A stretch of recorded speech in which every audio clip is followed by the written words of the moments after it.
Roland Barthes has taught us that a photograph gains its emotional power not from what it shows, but from what it doesn't. The unrepeatable detail that pricks you in the gut. He called this the punctum, a wound of attention we can't look away from. In film or handwritten letters, these flaws were natural. The scratches on celluloid, smudged ink, breath between words. These were not mistakes, but proof someone was there. Today, that same grainy texture is no longer born in the moment. It's filtered onto our screens. The algorithm doesn't just imitate authenticity. It weaponizes it by coding for what we associate with realness. The slight misalignment, the grainy whisper, the human looking hesitation. It becomes a kind of emotional mimicry machine. We are no longer seeing the world as it is. We're seeing the algorithm's best guess at how we'd like to believe it was. And each time we fall for this simulation, we hand over more data that teaches the next iteration what truth should look like.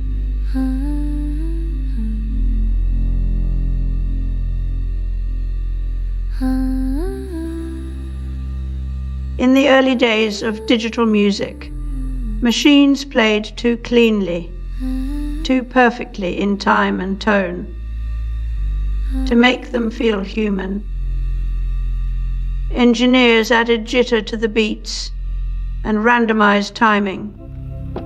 This was MIDI humanization, an algorithmic wink at our flaws. What began as a technical fix became a cultural crutch. We started trusting imperfection, not just for authenticity, but because it felt familiar. A machine with hesitation sounded more alive than one that never missed a beat. Fast forward a few decades, and the same principle is weaponized. AI-generated voices no longer just sound human. They mimic specific emotional states, regional accents, even psychological quirks.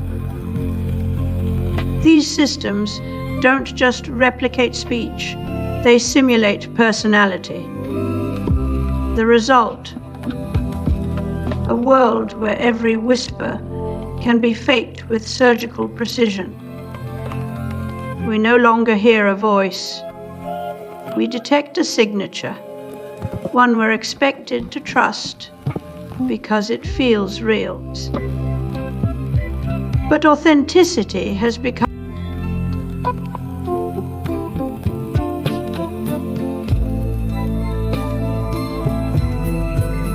Early computer systems were mechanical marvels constrained by vacuum tubes and punch cards.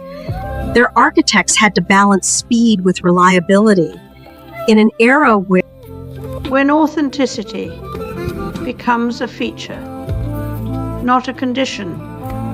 Detection is no longer a defense.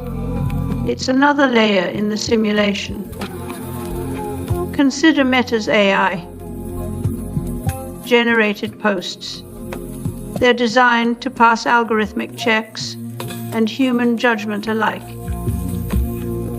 The goal isn't transparency, but mimicry. What was once an indicator of truth, the signature glitch or imperfection, is now a tool for deception. It's like a magician perfecting the sleight of hand, so well it becomes part of the trick itself. As detection tools evolved, so did the spoofers. Deepfake detectors became benchmarks for AI training models, inadvertently standardizing new norms of authenticity. The more we rely on software to tell us what's real, the harder it becomes to define reality itself. These systems don't just detect. They teach fakers how better fakes look and feel.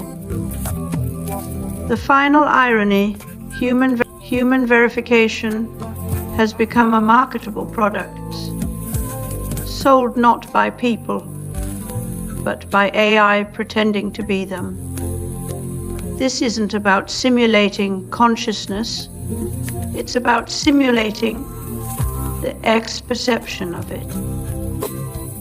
In doing so, we've outsourced our most intimate standards of trust to machines that learn how to lie just well enough to get away with it.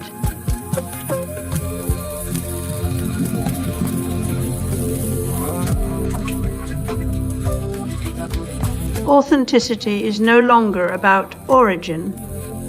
It's about perception, and perception can be manufactured at scales. We're living in an era where AI, generated text passes for human thought, deepfakes mimic real people with unsettling ease, and algorithms learn to replicate the quirks we once associated with authenticity itself. What was once a sign of humanity, the glitch, the typo, the offhand remark, is now another line item in the production process.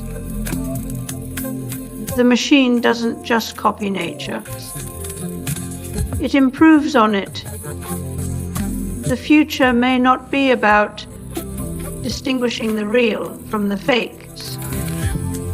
It might be about accepting that both are luxury goods. We don't just want authenticity.